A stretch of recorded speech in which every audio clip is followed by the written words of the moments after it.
It's Friday morning, March the 20th. I'm a little late checking in with you today because I'm busy doing stuff that I normally don't do. Cheryl and I are here in our bedroom, yes, our bedroom, packing for a family trip. We're going to Chicago for the weekend to celebrate the bar mitzvah of my cousin's son, who will be bar mitzvahed tomorrow on Saturday. And you may know of the bar mitzvah ritual in Judaism. That's when a young Jewish man takes on adult moral and religious responsibilities. It is a rite of passage.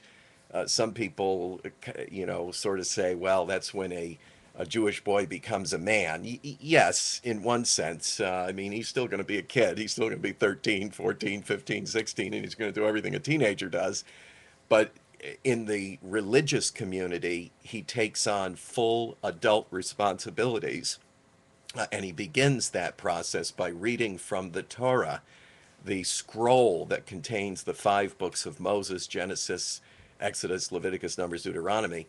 And he'll read from that Torah scroll, and that's his first act as an adult male within the Jewish community and in the synagogue. And of course, all this will take place at a synagogue in actually Deerfield, Illinois, north of Chicago. So Cheryl and I are last minute packing. In fact, she's quite nervous because she's telling me We're running the late. plane is going to leave here, so we got to get moving. And I'm out of my rhythm. This isn't my normal form of my Washington routine on a Friday.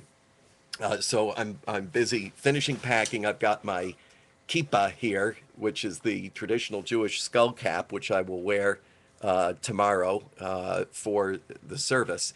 And of course, it represents God being above my head, meaning He's in charge, He superintends, and I am accountable to Him.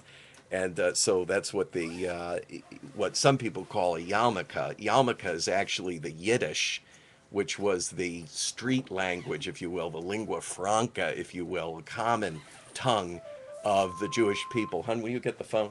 The Jewish people in the northern European areas, Ashkenazi Jews. That's my heritage. Uh, that's why I'm very light complected and I have European features. There's a complementary common language of the Jewish people, ancient common language called Ladino in the south of Europe and the Mediterranean area, northern Africa, and so on, where there was a very vigorous Jewish community for a very long time. In fact, I've been involved in Morocco, where there's a strong Jewish community, and Ladino is still spoken there. It's kind of a mixture of Italian and Spanish and Hebrew. In the north, the Ashkenazi Jews spoke Yiddish, which was a mixture of some of the, like Polish, German, and so forth with Hebrew. And this was sort of a way of the Jews staying safe with each other by having a code language to speak. Am I boring you? This is the stuff that really excites me. Anyway, that's why we have the different words. Yarmulke is Yiddish, kippah is Hebrew, and it has replaced the use of yarmulke because when Israel became a state, it revived the Hebrew language as a modern language for more than just prayer and Bible reading, which had been exclusively used for centuries. All right, that's more than you wanted to know, a lot more than you wanted to know.